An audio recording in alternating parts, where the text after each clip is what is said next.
Assalamualaikum warahmatullahi wabarakatuh. Apa kabar semuanya? Semoga kita selalu dalam keadaan baik-baik saja serta dalam perlindungan Allah Subhanahu wa taala. Saya di sini akan menyampaikan sedikit profil Fakultas Ekonomika dan Bisnis Universitas Di Kubang Semarang. Universitas Di Kubang Unisbank Semarang merupakan salah satu perguruan tinggi swasta yang berbasis entrepreneurship dengan dukungan teknologi informasi dan komunikasi untuk memberikan kemudahan bagi mahasiswanya dalam beraktivitas. Universitas Di Kubang Unisbank Semarang terdapat 2 titik di Semarang. Yang pertama yaitu Kampus Mugas yang berada di Jalan Tri Lomba Juang nomor 1 Semarang. Dan yang kedua yaitu Kampus Kendeng yang berada di Jalan Kendeng 5 Pendanisor Semarang. Universitas Di Kubang Unisbank Semarang memiliki beberapa fakultas yang salah satunya adalah Fakultas Ekonomika dan Bisnis yang memiliki 4 program studi yaitu S1 Akuntansi, S1 Manajemen, D3 Keuangan dan Perbankan, serta program profesi akuntansi. Selanjutnya, izinkan saya untuk memperkenalkan diri saya terlebih dahulu. Nama saya Meiviani Nur Istiqomah, NIM 2005520048. Saya merupakan salah satu mahasiswi Fakultas Ekonomika dan Bisnis program studi S1 Akuntansi di Universitas Di Kubang Unisbank Semarang. Video ini saya buat untuk memenuhi syarat ujian tengah semester mata kuliah Akuntansi Perbankan Syariah kelas Akuntansi A1 yang diampu oleh Bapak Arief Himawan Dwi Nugroho SE MMAK CE CPE. Saya mengucapkan terima kasih kepada Bapak Arief yang telah memberikan kesempatan saya untuk membagi pengetahuan saya kepada rekan-rekan semua. Pada kesempatan kali ini saya akan membahas prinsip syariah penghimpun dana. Penghimpun dana di bank syariah dapat terbentuk giro, tabungan, atau deposito. Prinsip operasional syariah yang diterapkan dalam penghimpun dana masyarakat adalah prinsip wadiyah dan prinsip mudharabah. Prinsip wadiyah yang diterapkan adalah wadiyah yad damanah yang diterapkan pada produk rekening giro. Yang pertama adalah giro wadiyah. Giro wadiyah adalah giro yang dijalankan berdasarkan akad wadiyah, yakni titipan murni yang setiap saat dapat diambil jika pemiliknya menghendakinya. Dalam kaitannya dengan produk giro, Bank Syariah menerapkan prinsip wadiyah yad damanah, yakni nasabah bertindak sebagai penitip yang memberikan hak kepada bank syariah untuk menggunakan atau memanfaatkan uang atas barang titipannya. Sedangkan bank syariah bertindak sebagai pihak yang dititipi, yang disertai hak untuk mengelola titipan dengan tanpa mempunyai kewajiban memberikan bagi hasil dan keuntungan pengelolaan dana tersebut.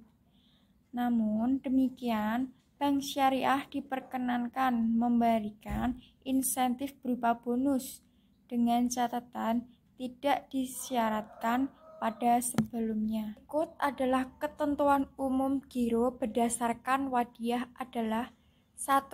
Bersifat titipan. Yang kedua, titipan bisa diambil kapan saja atau on call. Yang ketiga, tidak ada imbalan yang disyaratkan kecuali dalam bentuk pemberian atau adhaya yang bersifat sukarela dari pihak bank. Dari penjelasan tadi, pada ketentuan umum giro dapat diartikan sebagai berikut. Yang pertama, dana wadiyah dapat digunakan oleh bank untuk kegiatan komersial dengan syarat bank harus menjamin pembayaran kembali nominal dana wadiyah tersebut. Yang kedua, pemilik dana wadiyah dapat menarik kembali dananya sewaktu-waktu atau on call baik sebagian maupun seluruhnya. Yang ketiga, keuntungan atau kerugian dari penyaluran dana menjadi hak milik atau ditanggung bank, sedangkan pemilik dana tidak dijanjikan imbalan apapun dan tidak menanggung kerugian. Bank dimungkinkan memberikan bonus kepada pemilik dana sebagai suatu insentif untuk menarik dana masyarakat, tapi tidak boleh diperjanjikan di muka. Yang keempat, bank harus membuat akad pembukuan rekening yang isinya mencakup izin penyaluran dana yang disimpan dan persyaratan lain yang disepakati selama tidak bertentangan dengan prinsip syariah. Khususnya bagi pemilik rekening giro, bank dapat memberikan buku cek, bilet giro, dan debit card. Yang kelima, bank membebankan biaya kepada nasabah, biaya administrasi berupa biaya-biaya yang terkait langsung dengan biaya pengelolaan rekening, antara lain biaya cek atau bilet giro, biaya materai, cetak laporan transaksi, dan saldo rekening pembukuan serta penutupan rekening. Dan yang terakhir atau yang keenam, bank memiliki hak atas keuntungan dan bertanggung jawab pula atas kerugian dari pengelolaan dana tersebut. Namun tidak diperbolehkan mengalami saldo negatif atau overdraft. Pemilik dana tidak dijanjikan imbalan dan tidak menanggung kerugian apapun. Bank dimungkinkan pula memberikan bonus kepada pemilik dana sebagai bentuk insentif untuk menarik dana masyarakat, tetapi tidak boleh diperjanjikan pada sebelumnya. Kedua adalah tabungan wadiah. Tabungan wadiah adalah tabungan dalam mata uang rupiah berdasarkan prinsip wadiah damanah yang penarikannya dan setorannya dapat dilakukan setiap saat selama jam kas dibuka di konter mandiri syariah. Untuk akad wadiah sendiri adalah akad dengan skema penitipan. Artinya, nasabah bertindak sebagai penitip yang memberikan amanah kepada bank untuk memanfaatkan dana yang dititipkan dan bertanggung jawab penuh terhadap penggunanya. Pihak bank pun wajib mengembalikan dana yang dititipkan jika nasabah menginginkannya sewaktu-waktu. Ketentuan umum pada tabungan wadiah sebagai berikut. Yang pertama, tabungan wadiah merupakan tabungan yang bersifat titipan murni, yang harus dijaga dan dikembalikan setiap saat atau on-call sesuai dengan kehendak pemilik harta. Yang kedua, keuntungan atau kerugian dari penyaluran dana atau pemanfaatan barang menjadi milik atau tanggungan bank, sedangkan nasabah penitip tidak dijanjikan imbalan dan tidak menanggung kerugian apapun. Dan yang ketiga atau yang terakhir, bank dimungkinkan memberikan bonus kepada pemilik harta sebagai sebuah insentif selama tidak diperjanjikan dalam akad pembukaan rekening. Yang ketiga adalah tabungan mudharabah. Tabungan mudharabah adalah perjanjian kerjasama antara sohibul mal atau nasabah dengan mudharib atau pihak bank. Nah, pada akad mudharabah adalah perjanjian kerjasama antara sohibul mal atau nasabah dengan mudharib atau pihak bank. Pada akad ini, nasabah menyediakan sebagai penyedia uang dan pihak bank sebagai pengelola uang tersebut. Dikarenakan konsep mudharabah adalah kerjasama, maka jika usaha yang dilakukan dari hasil kerjasama nasabah dan bank berhasil, hasil tersebut akan dibagi berdasarkan kontrak yang sudah disepakati.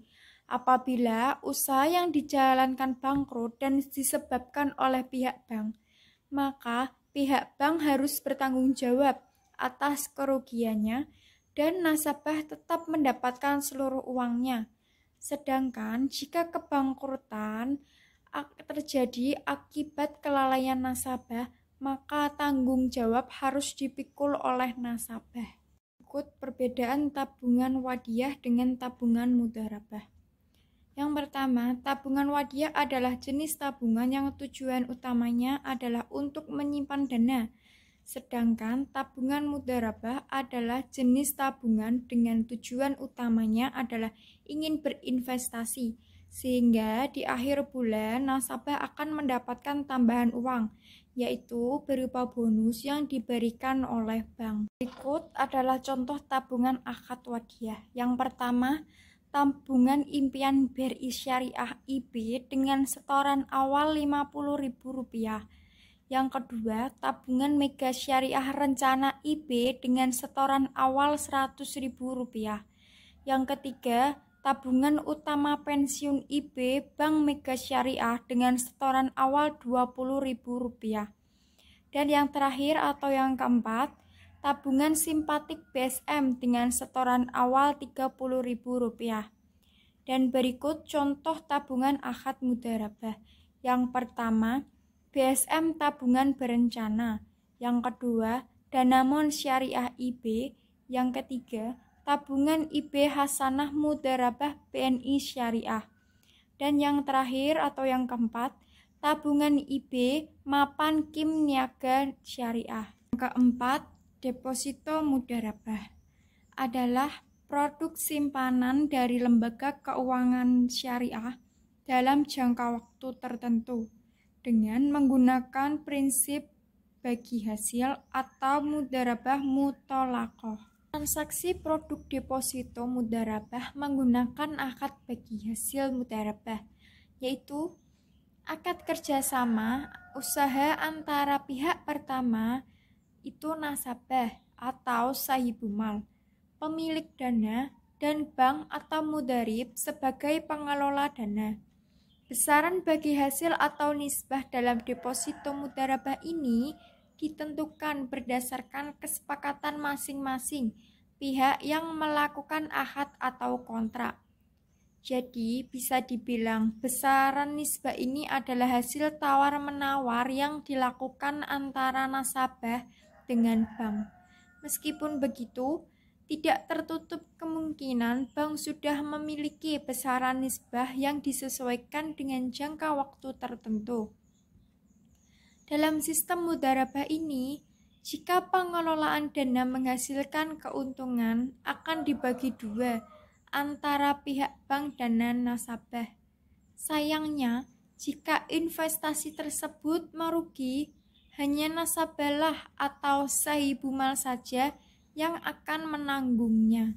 Berikut manfaat deposito mudharabah. Yang pertama, saat keuntungan dari usaha meningkat, secara tidak langsung nisbah yang didapat nasabah juga ikut meningkat.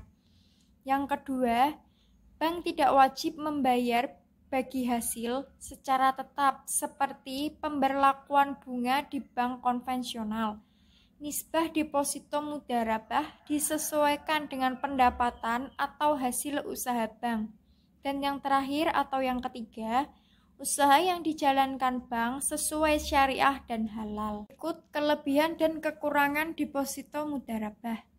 Kelebihan deposito mudharabah yang pertama, besaran nisbah kompetitif. Yang kedua, jangka waktu yang fleksibel. Yang ketiga, menggunakan sistem automatic rollover atau ARO atau perpanjangan otomatis. Yang keempat, dapat dijadikan jaminan kredit. Yang kelima, aman karena dijamin LPS atau lembaga penjamin simpanan. Dan yang terakhir atau yang keenam, tidak ada biaya administrasi. Dan kekurangan deposito mudharabah yaitu tingkat kepastian nisbah tergantung realisasi bisnis dari pengelolaan dana jika kinerja bank tersebut jelek dan usaha yang dilakukan merugi, maka kerugian tersebut dibebankan oleh nasabah. Selanjutnya B. Prinsip syariah penyaluran dana. Kegiatan penyaluran dana pada bank konvensional terbentuk kredit dengan sistem bunga. Nah, sedangkan prinsip syariah penyaluran dana pada bank syariah terbentuk pembiayaan berdasarkan prinsip syariah dengan menggunakan 3 prinsip, yaitu Yang pertama, prinsip investasi, prinsip jual beli, dan prinsip sewa. 1. Prinsip investasi. Investasi yang berbasis prinsip syariah itu pada dasarnya harus memenuhi beberapa kriteria, yaitu halal barangnya, halal cara perolehannya, dan juga halal cara penggunaannya. Selain daripada itu, harus juga memenuhi beberapa kriteria lain yang tidak boleh mengandung unsur salah satunya riba. Prinsip investasi dibagi menjadi beberapa. Yang A, mudharabah muqayyadah adalah akad yang dilakukan antara pemilik modal untuk usaha yang ditentukan oleh pemilik modal atau sahibul mal dengan pengelola atau mudharib, di mana nisbah bagi hasil disepakati di awal untuk dibagi bersama, sedangkan kerugian ditanggung oleh pemilik modal. Jenis mudharabah ini merupakan simpanan khusus di mana pemilik dana dapat menetapkan syarat-syarat tertentu yang harus dipatuhi oleh pihak bank. Misalnya, disyaratkan untuk bisnis tertentu atau digunakan dengan akad tertentu atau disyaratkan untuk nasabah tertentu. Karakteristik jenis simpanan ini yang pertama, pemilik dana wajib menetapkan syarat-syarat tertentu yang harus diikuti oleh bank dan wajib membuat akad yang mengatur persyaratan penyaluran dana simpanan khusus. Yang kedua, bank memberitahukan kepada pemilik dana mengenai nisbah dan tata cara pemberitahuan keuntungan atau pembagian khusus secara resiko yang dapat ditimbulkan dari penyimpanan dana apabila telah tercapai kesepakatan, maka hal tersebut harus dicantumkan dalam akad. Yang ketiga, sebagai tanda bukti simpanan bank menerbitkan bukti simpanan khusus, atau bank wajib memisahkan dana ini dari rekening lainnya. Yang terakhir, untuk deposito mudharabah, bank wajib memberikan sertifikat atau tanda penyimpanan atau biljet deposito kepada deposan. Manfaat mudharabah muqayyadah. Mudharabah muqayyadah dimanfaatkan untuk membiayai pembiayaan tertentu yang mempunyai prospek margin yang tinggi atau sesuai dengan permintaan pemilik. Fitur mudharabah muqayyadah yang pertama, bank dapat digunakan sebagai channeling agent di mana bank dan nasabah dapat menerima dana dari sahibul mal dan bank dapat bertindak sebagai perantara atau penghubung. Yang kedua, bank sebagai executing agent di mana bank dapat menerima modal atau dana dari pemilik dana atau sahibul mal untuk dimasukkan pada sektor pembiayaan yang disepakati. Selanjutnya, B. Mudharabah muthalaqah adalah bentuk kerjasama antara pemilik dana dengan pengelola dana. Pengelolaan dana memiliki sifat dana bebas yang tidak memiliki batas dalam menentukan usaha dan pelaksanaan. Pemilik dana memberikan kebebasan penuh kepada pengelola. Dalam mudharabah muthalaqah tidak ada pembatasan bagi bank dalam menggunakan dana yang dihimpun. Nasabah tidak memberikan persyaratan apapun kepada bank ke bisnis dana yang disimpannya itu hendak disalurkan atau menetapkan penggunaan akad-akad tertentu ataupun mensyaratkan dananya diperuntukkan bagi nasabah tertentu. Jadi, bank memiliki kebebasan penuh untuk menyalurkan dana ini ke bisnis manapun yang diperkirakannya menguntungkan. Dari penerapan mudharabah muthalaqah ini dikembangkan produk tabungan dan deposito, sehingga terdapat dua jenis penghimpun dana, yaitu tabungan mudharabah dan deposito mudharabah. Selanjutnya, ketentuan umum mudharabah muthalaqah. Yang pertama, bank wajib memberitahukan kepada pemilik mengenai nisbah dan tata cara pemberitahuan keuntungan atau pembagian keuntungan secara resiko yang dapat ditimbulkan dari penyimpanan dana. Yang kedua, untuk bank mudharabah, bank dapat memberikan buku tabungan sebagai bukti penyimpanan, serta kartu ATM atau penarikan lainnya kepada penabung. Yang ketiga, tabungan mudharabah dapat diambil setiap saat oleh penabung sesuai dengan perjanjian yang disepakati, namun tidak diperkenankan mengalami saldo negatif.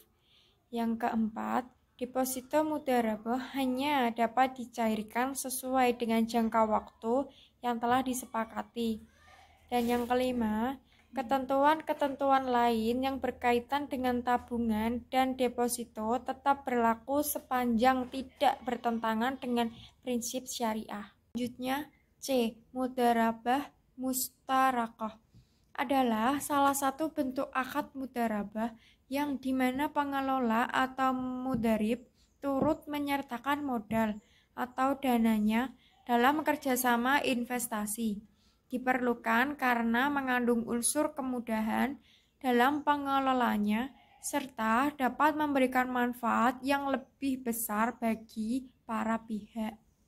D. Musyarakah adalah bentuk pembiayaan dengan skema bagi hasil atau syirkah, di mana bank menempatkan dana sebagai modal untuk usaha nasabah. Dan selanjutnya, bank dan nasabah akan melakukan bagi hasil atas usaha sesuai nisbah yang disepakati pada jangka waktu tertentu. E. Muzara'ah adalah kerjasama pengelolaan pertanian antara pemilik lahan dan penggarap. Pemilik lahan memberikan lahan pertanian kepada si penggarap untuk ditanami dan dipelihara dengan imbalan bagian tertentu atau persentase dari hasil panen. Dalam muzara'ah, pemilik tanah menyerahkan alat, benih, dan hewan kepada yang hendak menanaminya. Dengan suatu ketentuan, dia akan mendapatkan hasil yang telah ditentukan. Misalnya, setengah atau sepertiga atau kurang atau lebih menurut persetujuan bersama. Sehingga dapat disimpulkan, muzara'ah adalah bentuk kerjasama antara pemilik sawah atau tanah dan penggarap dengan perjanjian bahwa hasilnya akan dibagi antara pemilik tanah dan penggarap menurut kesepakatan bersama, sedangkan biaya dan benih tanaman berasal dari pihak penggarap. F.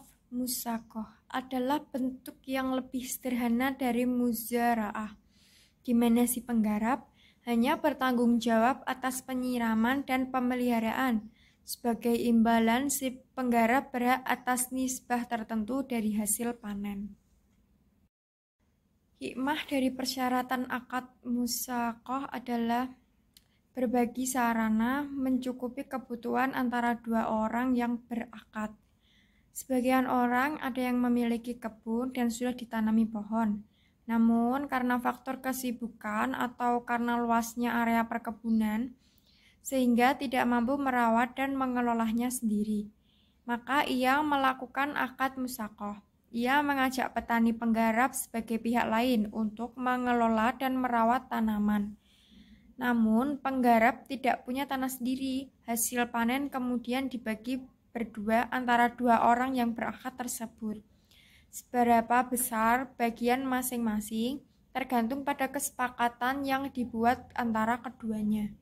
Selanjutnya, rukun musakoh. Yang pertama, pemilik dan penggarap kebun. Kedua, pekerjaan dengan ketentuan yang jelas baik waktu, jenis, dan sifatnya.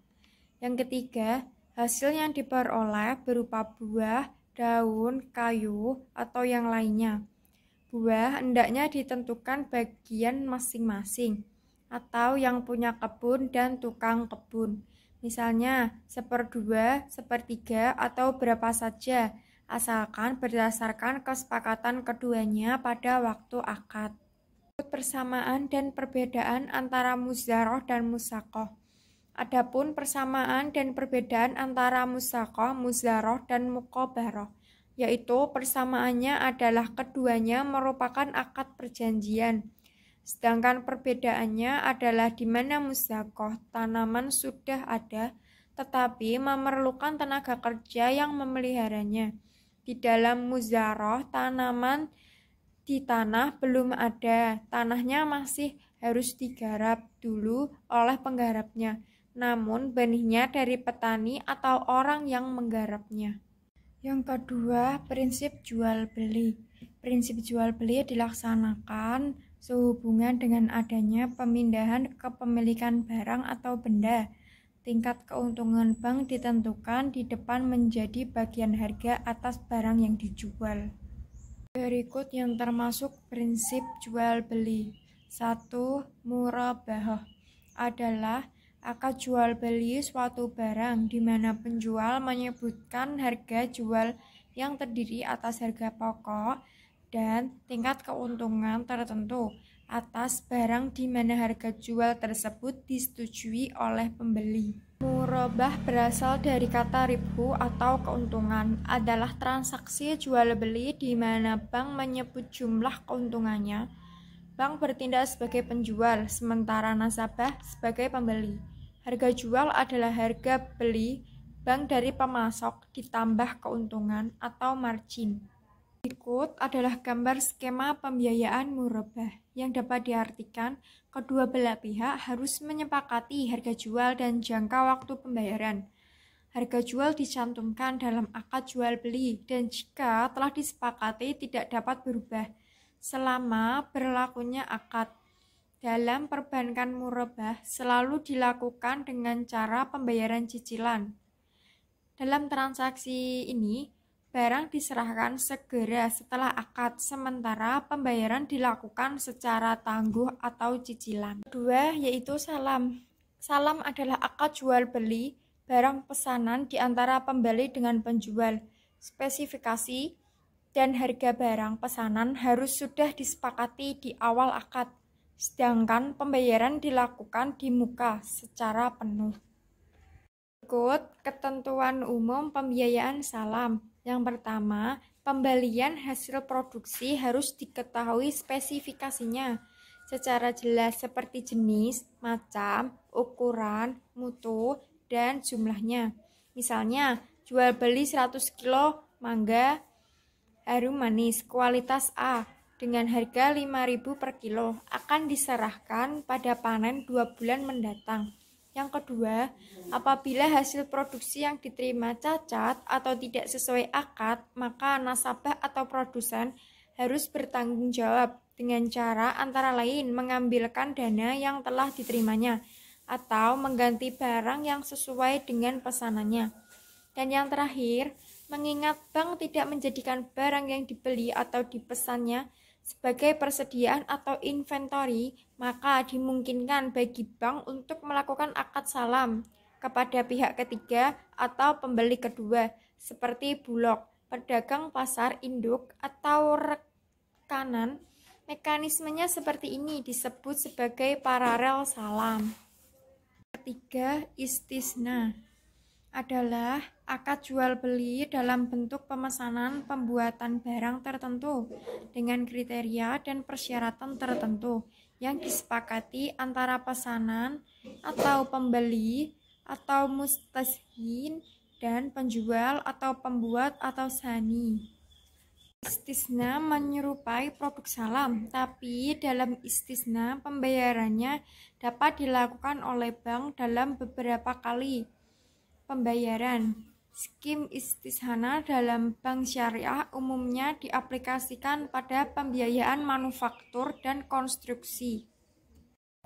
Gambar skema pembiayaan istisna. Ketentuan umum pembiayaan istisna adalah spesifikasi barang pesanan harus jelas seperti jenis, macam, ukuran, mutu, dan jumlahnya. Harga jual yang telah disepakati dicantumkan dalam akad istisna dan tidak boleh berubah selama berlakunya akad. Jika terjadi perubahan dari kriteria pesanan dan terjadi perubahan harga setelah akad ditandatangani, seluruh biaya tambahan tetap ditanggung nasabah. Ketiga, prinsip sewa. Sewa menyewa pada dasarnya merupakan transaksi sewa guna usaha atau leasing. Dalam syariah Islam, prinsip sewa menyewa ini dibedakan berdasarkan akad, yaitu al-ijarah dan al-ijarah al-mutahiyah bit tamlik.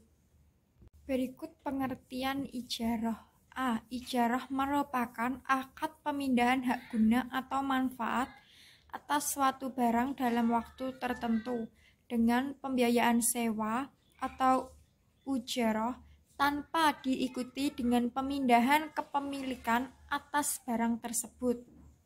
Ijarah dilandasi adanya perpindahan manfaat. Jadi, pada dasarnya prinsip ijarah sama dengan prinsip jual beli, tapi perbedaannya terletak pada objek transaksinya. Bila pada jual beli, objek transaksinya adalah barang. Pada ijarah, objek transaksinya adalah jasa. Rukun-rukun ijarah. Yang pertama, singhat ijarah, yaitu pernyataan dari kedua belah pihak yang berakad. Ini bisa dinyatakan dalam bentuk lisan dan dikuatkan dengan perjanjian tertulis sesuai ketentuan yang berlaku. Yang kedua, pemberi sewa atau pemberi jasa. Yang ketiga, penyewa atau pengguna jasa.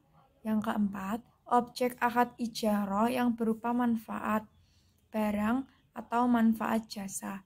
Yang terakhir, upah, ongkos, atau biaya. Bahas tentang syarat-syarat atau unsur-unsur yang harus diperhatikan agar terpenuhinya akad ijarah. Antara lain, yang pertama, para pihak yang menyelenggarakan akad ijarah, baik pihak penyewa dan pihak yang menyewakan, harus berbuat dilandasi asas sukarela dan tidak ada keterpaksaan. Yang kedua, tidak diperbolehkan ada unsur penipuan dalam akad ijarah. Jika di kemudian hari ditemukan unsur penipuan, maka akad ijarah bisa dibatalkan dan pihak yang ditipu diperbolehkan meminta pertanggungjawaban.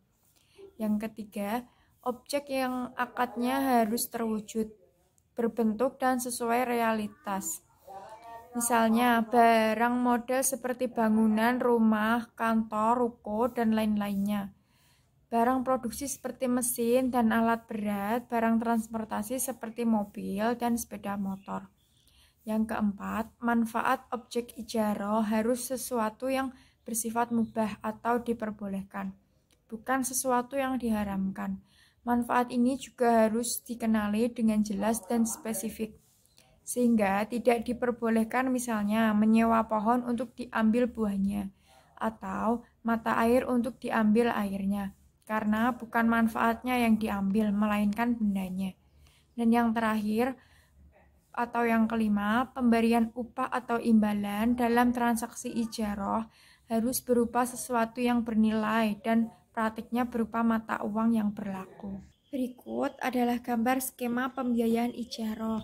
Pada akhir masa sewa, bank dapat saja menjual barang yang disewakan kepada nasabah dengan harga sewa dan harga jual disepakati pada awal perjanjian tersebut. Akad ijarah muntahiyah bitamlik atau IMBT merupakan perjanjian sewa menyewa yang diakhiri pemindahan hak milik dengan cara jual bila atau hibah di akhir masa sewa. Sewa berdasarkan prinsip ijarah al-muntahiyah bitamlik, bahwa kedudukan nasabah adalah sebagai lesi yang memperoleh hak untuk menggunakan modal selama jangka waktu tertentu.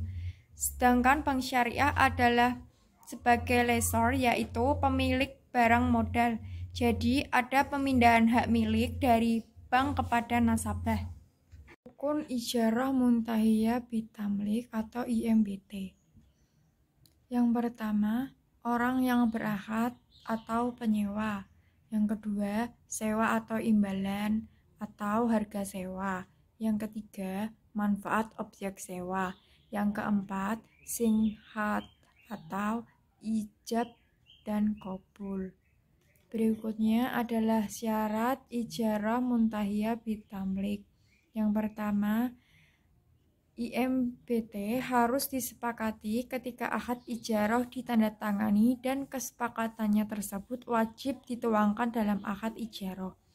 Yang kedua, pelaksanaan IMBT hanya dapat dilakukan setelah akad ijarah terpenuhi.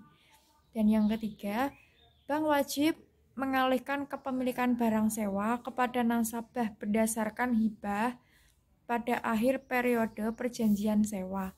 Dan yang terakhir atau yang keempat, pengalihan kepemilikan barang sewa kepada penyewa dituangkan dalam akad tersendiri setelah ijarah selesai. Demikian akhir presentasi dari saya. Semoga dapat bermanfaat untuk kita semua.